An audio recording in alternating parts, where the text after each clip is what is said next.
Hello नमस्कार, मैं सूर्य। आज हम बात करेंगे हुआवे के आने वाले नए स्मार्टफोन के बारे में जिसका नाम है नोवा 3।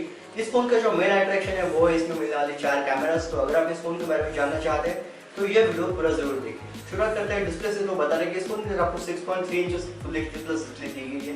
ये डिस्प्ले 9:9 एस्पेक्ट रेशियो के साथ आती है और सामने आपको एक नॉच भी देखने के लिए मिलता है। डिस्प्ले अच्छे है, एवरेज है और कुछ स्पेशल नहीं लग रही है। उसको बेहतर बनाने के लिए इस फोन के अंदर आपको Kirin 970 यह प्रोसेसर दिया गया है। यह प्रोसेसर वही है जो आपको Huawei P20 Pro में देखने के लिए मिलता है। एक फ्लैगशिप प्रोसेसर है और एक फ्लैगशिप प्रोसेसर एक मिड रेंज फोन के अंदर मिल रहा है, काफ़ी अच्छी बात होती है। साथ में आपको इस फोन के अंदर 6GB रैम और 128GB स्टोरेज देखने के लिए मिलेगी। तो ओवरऑल ये फोन एक पावर पैक रहेगा हार्डवेयर के मामलों में।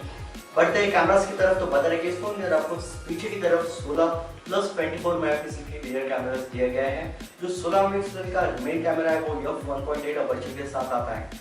बात करते हैं फ्रंट कैमरे की। तो बता रहे कि इस फोन के अंदर आपको सामने 24 मेगापिक्सल का फ्रंट कैमरा दिया गया है और उसके साथ पोर्ट्रेट मोड को बेहतरीन बनाने के लिए 2 मेगापिक्सल का कैमरा देखने के लिए मिलता है। तो अगर हम बात करें ओवरऑल कैमरास की तो इस फोन के अंदर 4 कैमरास दिए हैं। पीछे की तरफ 16 प्लस 24 और सामने की तरफ 24 प्लस 2।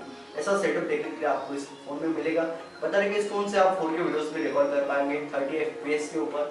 कैमरा के मामलों में काफी अच्छा फोन साबित होता है अगर आप फोटो। जहाँ तक सॉफ्टवेयर का सवाल है तो बता रहे कि इस फोन के अंदर आपको एंड्रॉइड ओरियो 8.1 दिया गया है, जिसके ऊपर आपको Huawei का खुद का यूजर इंटरफेस EMUI 8.2 देखने के लिए मिलता है। यूजर इंटरफेस अच्छा है या नहीं है ऐसा मैं कह नहीं सकता, बट ओवरऑल इसका जो एक्सपीरियंस है वो काफ़ी अच्छा है। और मैं Honor 7X Honor Bang Light दोनों यूज़ कर चुका हूँ।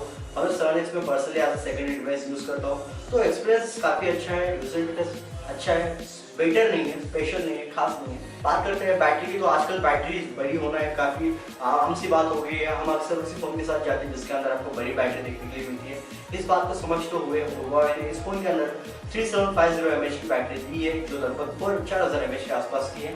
ये battery fast battery charging technology को सपोर्ट करती है, तो एक काफ़ी अच्छी बात है। सुपर चार्ज नाम से कुछ तो टेक्नोलॉजी है जिसके ऊपर काम करती है।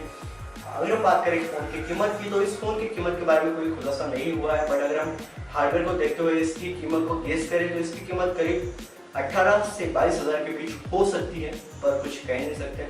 Huawei ने इस साल काफ़ी महंगे फ़ोन भी लॉन्च किए हैं, तो प्राइस रिलेटेड कोई होप्स नहीं है। आई होप अगर वो 20,000 के अंदर लॉन्च करेंगे तो डेफिनेटली एक प्राइस फ्री स्मार्टफोन रहेगा इंडिया के अंदर। तो ये फोन समझते अगर आपको कोई सवाल हो तो आप नीचे कमेंट करके पूछ सकते हैं, मैं आपके सभी सवालों का जवाब जरूर दूंगा। और इस वीडियो को लाइक और शेयर करना ना भूलें। Thank you so much. Thank you.